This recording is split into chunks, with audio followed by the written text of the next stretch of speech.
Hey, it's Grizzle, and today I have a special video for you today. We are going to go over which arrows work the best against large trolls. As you can see, I have every arrow in the game, but I did realize I forgot the silver arrows. So I've got everything but the silver arrows, and we're going to be using a maxed out level 3 fine bow, and we're going to try out all these arrows. As you can see, we're going to start off here with the wood arrows. Be sure to stick tuned to the end, as I have a chart that shows you which one does the most damage, and it's not exactly the one that you think it's going to be. But we do have the wood arrow here. We know this one is not going to be great. It does about 30 to 45 damage. And then we're going to move it to the bronze, which a lot of people are stuck in bronze, and it does pretty well, anywhere from 46 to 36 to 56 damage with this bronze arrow. This is probably what you might have if you've been fighting trolls for a little bit. But the next one is you probably want to use the fire arrow. It's anywhere between 33 to 37, but the good thing about the fire arrow is you get about 2.5 extra damage from the fire, and it adds up to a little extra, about 12 damage. Now the poison one is great. The poison arrow does anywhere between 39 to about 53 damage. I tried to get headshots here, but it didn't always work out like that. But the troll will take major damage from the poison, about 7 times, so add about 30 to the damage.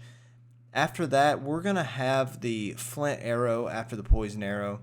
I wanted to make sure I was able to get some clips of how often it takes poison damage after being hit. Now we got the flint arrow. It's okay. You should have this one going into the Black Forest. It does anywhere from 38 to 53 damage on this troll. You should be able to take it out just walking back, hitting it. Next we got the iron. Of course the iron's going to do really well. It had some pretty good shots around 70 to 59, mostly in the 70s though, and at the end I'm going to have all kinds of averages so that you can look at the data and see which ones you want to use. Now I know iron's going to be hard to get for some of us, and obsidian, a lot of people aren't going to have that, but it did pretty well.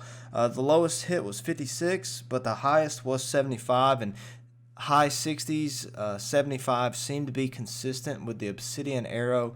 But then this will be later game, so you might not have that the first time you go into the Black Forest. We also have the needle arrow. The needle arrow was an absolute beast. It hit the hardest hit at 90.4 during this test. So the needle arrow, I'm not entirely sure when you'll get this, but I know it will be after you go into the Black Forest. So if you have this one at the end of the game, trolls are going to be no problem with 90 damage and all the way down to 53 depending on where it hits the troll. It was kind of inconsistent throughout this.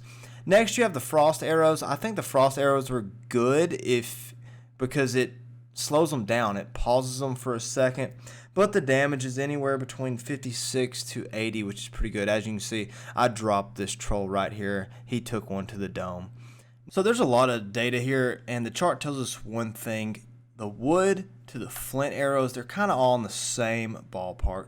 Bronze is a little bit better than wood. Fire and poison take a drop below bronze in the averages, but they also have residual damage from the fire and from the poison. Flint isn't much better than the wood. Then you have a huge jump between the iron, obsidian, needle, and frost. Obviously, this is because these are going to be late game arrows that you can use. So if you enjoyed this, make sure you hit that subscribe button for more Valheim videos.